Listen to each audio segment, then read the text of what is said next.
Mr. Julius Stewart is at present engaged upon a large work, the subject of which is a fashionable christening in a private parlor. He might not possibly care to have the scheme made public, and it is sufficient to say he has treated his subject in an original manner.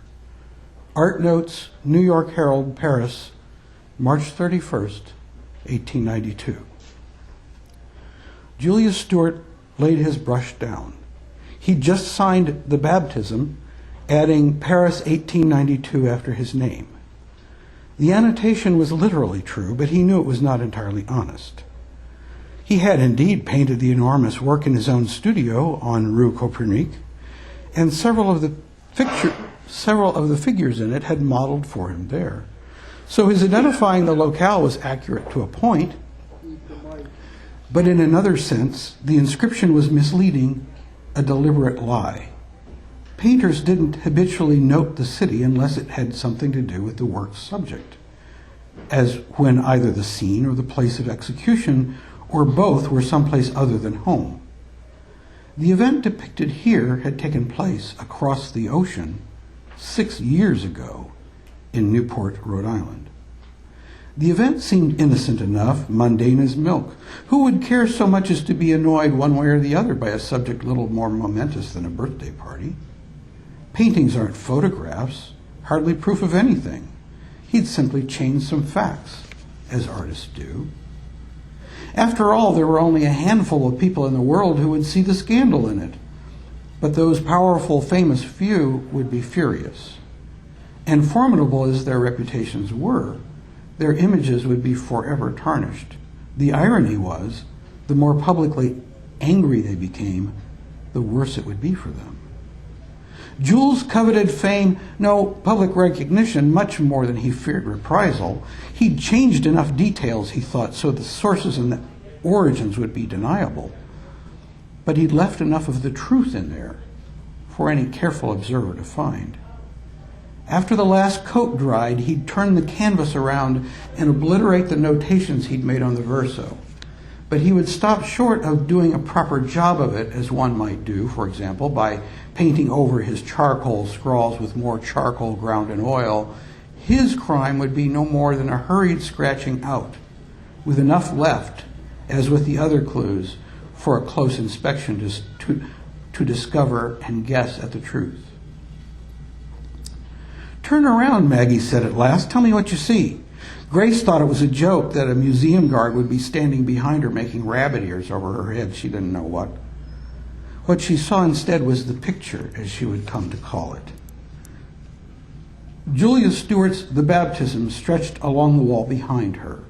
More than 6 feet tall, nearly 10 feet wide, it shows a family in a Victorian drawing room. In fact, it has 21 individual portraits. The event was somber and elegant, a priest standing in front of a young couple, the wife holding a newborn.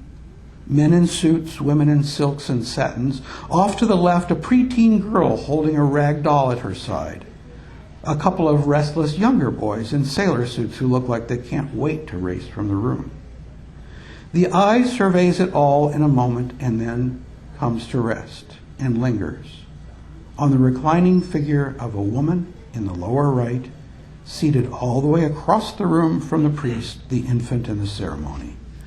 A fur-lined lap robe thrown over her legs, the woman is dressed in her peignoir as if she were permitted out of bed just long enough to witness the event. Her eyes are heavy-lidded, her face is ashen, and with one hand she limply clutches a small bouquet of violets in her lap. Violets, a symbol of death. Her eyes are focused on the baby, not just focused, fixated. People surrounding her aren't as interested in the ceremony.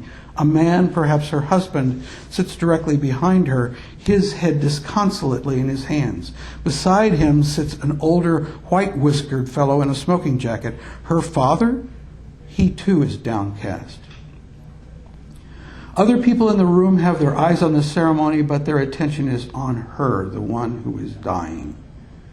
Grace stared at the sick woman, and Maggie stared at Grace. "What do you think of it?" Maggie asked finally. I think the sick woman is the mother, not the woman holding the baby, said Grace. How do I know that? Because it doesn't make sense any other way, says Maggie. She waited for Grace to say something, but it never came. Her attention was on death, which was staring at life. It was so tragic. The woman would not live to see her baby grow up. It was horrible.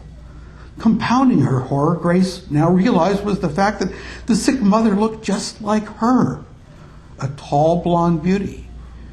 No one should have to be subjected to this, not on her birthday of all days. But she couldn't stop staring. She knew how the woman felt. She couldn't put it into words, but she knew everything about her. Everything except the facts, of course. Maggie was the lecturer now.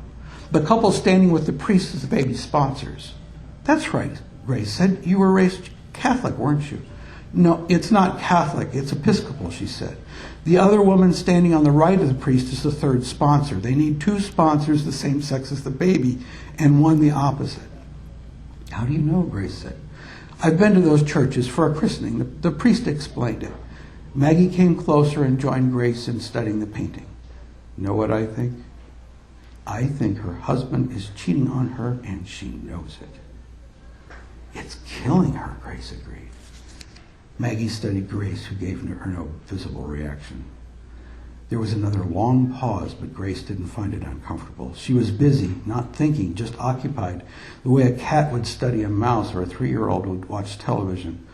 Maggie sat down and put on her shoes. Still on her feet, Grace was momentarily dizzy.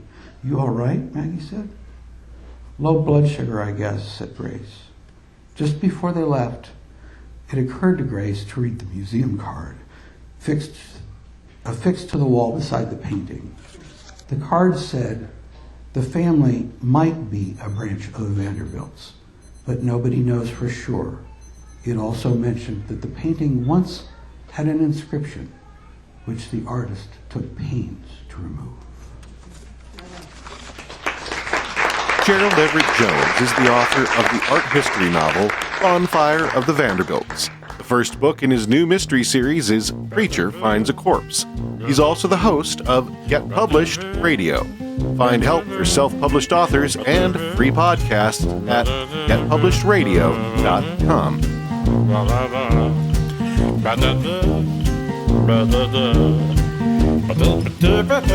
Music by Jason Shaw. Audiobooks.com.